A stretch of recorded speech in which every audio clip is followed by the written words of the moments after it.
자, 기본 봉 차트의 2의 5강 내용이 되겠습니다. 자, 기본 봉 차트의 2의 1강 내용을 가지고도 우리가 이 파트를 현재 5개로 나누어서 설명을 해드리고 있습니다. 그만큼 기본적인 봉 차트를 이해하는 과정은 상당히 중요하다라고 여러분들이 이해를 좀 해주시면 될 것 같습니다. 그렇게 이제 보시면 되겠고요. 자, 다음 봉 차트 보도록 하겠습니다. 자, 이번 봉 차트 같은 경우에는 이제 비석형입니다. 어서 많이 봤죠? 우리가 뭐 옛날에 우리 그 스타일의 산소를 비교를 해보면은 보통 이렇게 봉오리가 이렇게 올라 있죠. 예, 그리고 앞에 이제 비석이 있는 뭐 이런 부분인데 이 비석 같은 경우가 정면에서 보면은 두꺼운데 측면에서 보면은 굉장히 얇아요. 그죠? 그렇게 서 있는 캔들입니다. 땅에. 예. 그리고 특히 이제 이런 어떤 외국 같은 경우에 보면은 묘지 캔들이 뭐 십자가로도 되어 있는 경우들도 있고, 그리고 아니면은 이제 비석이 이렇게 서 있는 경우가 있는데, 이거를 측면에서 보면은 이렇게 얇게, 굉장히 얇게 서 있는 이런 방향성이 보일 겁니다. 그거하고 비슷하다고 해서 이거를 갖다가 이제 비석형이라고 부르는 거예요. 비석형. 일단 이름만 들어봐도 뭐 좋은 느낌은 아니죠. 비석. 묘지니까 왠지 약간 죽는 느낌이 되는 거지. 예. 죽는 느낌이 되는 거죠. 그죠? 예. 그래서 좋은 캔들 흐름이 이제 아니라고 볼 수가 있겠는데, 아무튼, 비석형은 이제 설명을 해드리면 어떤 형식이냐. 여러분들 이제 알겠죠? 종가가 시가가 저가하고 똑같아. 매수세가 출발해서 일단 밑꼬리는 없어. 밑꼬리는 없어요. 매도세에 의해 밀린 적은 없어. 근데 장대 양봉을 만들었었죠? 예. 장대 양봉을 만들려고 노력을 했다가 다시 원래 자리로 다 밀린 케이스예요. 그럼 매수세가 굉장히 강했는데 이게 다 밀린 거지. 한마디로 얘기하면은. 그쵸? 예. 그럼 무슨 의미로 이걸 볼 수가 있어요? 무슨 의미로 볼 수 있다? 자, 무슨 의미로 볼 수 있습니까, 여러분? 그만큼 매수세가 힘을 많이 잃었다라고 볼 수 있는 거예요. 매수가 힘을 많이 잃었다. 예, 그렇게 볼 수 있는 거고. 마찬가지로 이제 음봉 캔들 같은 경우에도 마찬가지예요. 음십자가 형성되는 캔들 같은 경우에는 어떤 캔들이 형성되느냐? 일단 기본적으로 전일 종가 수준보다 사실상 밑에서 출발을 한 거야. 예. 그러니까 기본적으로 음봉시가 출발을 한 거죠. 예. 양십자고 음식자의 의미는 이제 거기에 있는 겁니다. 예. 기본적으로 시가 출발 같은 경우가 전일 종가 대비해서 마이너스로 출발하니까 음봉으로 출발했는데 거기서 더 흐름상에 대한 움직임은 이제 밀리진 않은 거지. 예.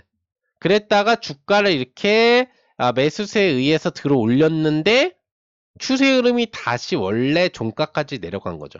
예.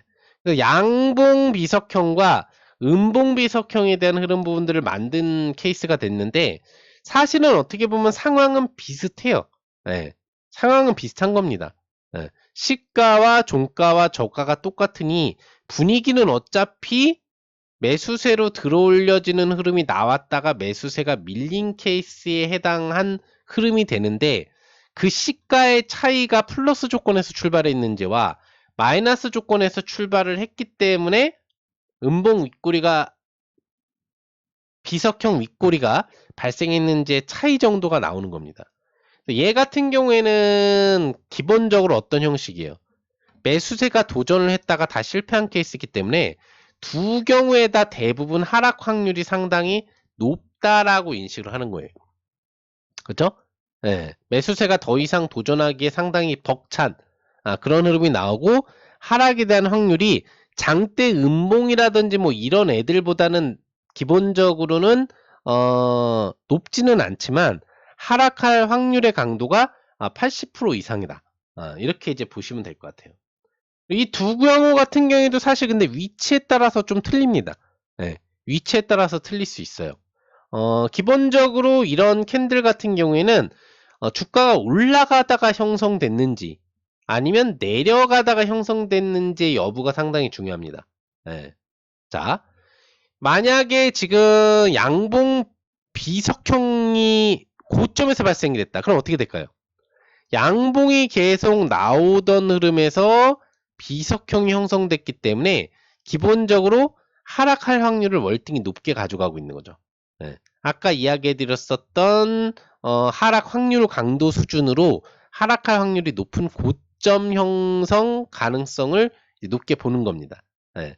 근데 만약에 이게 그럼 음봉이 계속 발생되던 저점에서 형성되면 어떻게 될까요? 여전히 하락 확률은 높으나 십자 패턴과 비슷하게 상승 전환 확률에 대한 기대 확률을 가져볼 수 있다라는 신호로도 인식을 하는 경우가 있어요. 하지만 추가 하락할 확률이 월등히 높습니다. 하지만 양십자 기준은 음봉이 나오던 캔들에서 양봉을 시도했다라는 의미죠. 좀 크게 시도했다라는 의미 때문에 저점에서 형성된다면은 상승 기대 확률로 보는 경우도 있다. 하지만 기본적으로는 어디에서 형성되던 간에 높은 확률로 추가 하락할 확률이 높다. 그렇게 보실 수 있을 것 같습니다. 그 다음에 음봉 비석형도 마찬가지입니다. 고점에서 형성되면은 뭐 당연히 하락 신호가 되는 거죠. 네. 그리고 저점에서 형성되는 흐름이 나온다고 했을 때도 얘는 추가 하락 신호로 보통 인식이 됩니다. 네. 그래서 조금 틀리죠. 양봉 비석형은 그래도 상승 기대 확률을 갖지만 음선 비석형은 저점에서 형성돼도 전일 종가 대비 더 밑에서 출발하는 비석형으로 음봉이 나온 거기 때문에 기본적으로는 추가 하락 확률이 높다라고 인식을 하는 거죠. 그래서 고점에서는 둘 다 떨어지는 캔들로 저점에서 만약에 형성된다면 음봉 비석형은 추가 하락 확률로 보는 거고 똑같이 그 다음에 경우에 따라서 양봉 비석형 같은 경우에는 상승 기대 확률을 갖는다라고 인식을 해보면 되겠죠. 자, 우리가 그러면은 기본적으로 이제 비석형까지 흐름 부분들을 알아봤는데 이 비석형을 이제 반대로 바꾸면은 또 재미있는 캔들이 나오게 됩니다. 자, 이 비석형을 반대로 바꾸면은 무슨 캔들이 나오는지를 우리가 한번 그려보도록 할게요. 자, 반대가 되는 거죠, 이제. 이렇게 되고요. 그 다음에 음봉을 바꾸면은 자, 이렇게 되는 겁니다. 자, 이걸 갖다가 보통 보면 이제 날아가는 뭐 잠자리 같다라고 해서 잠자리형이라고 보통 이제 부릅니다. 잠자리형이라고 이제 부르는데 사실은 아까의 경우와 완전히 이제 반대의 경우로 해석을 하시면 되는 거예요. 기본적인 내용은 이제 뭐 잠자리형이다. 잠자리형이다라고 우리가 알고 들어가자고요. 자, 여기가 이제 시가, 저가, 종가입니다. 여기가 시가, 저가, 종가가 되는 거예요. 잠재령 패턴 같은 경우는. 그럼 이건 어떤 흐름이 나오죠? 비석형하고 틀리죠, 잠자리형은. 잠자리는 어때요? 잠자리는 날아댕기는 곤충이기 때문에 땅으로 내려오지 않죠. 가끔 땅바닥에 앉는 파리같이 앉는 잠자리도 있지만 보통 날아댕기다가 위에서 앉아 있어요. 위에서 앉아 있죠, 그죠? 위에서 이렇게 딱 앉아 있는 거야.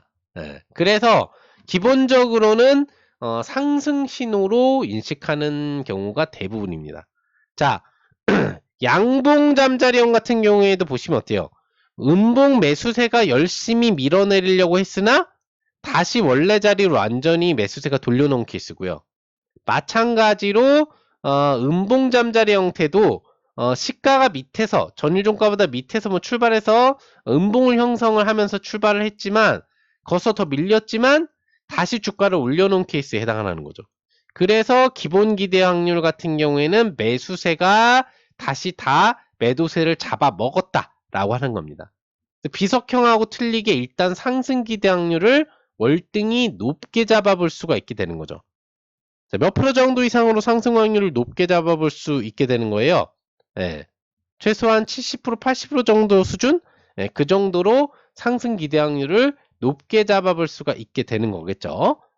그런 흐름으로 볼 수가 있게 되는 거고요. 추가적인 설명은 다음 강의에서 다시 진행해 드리도록 하겠습니다.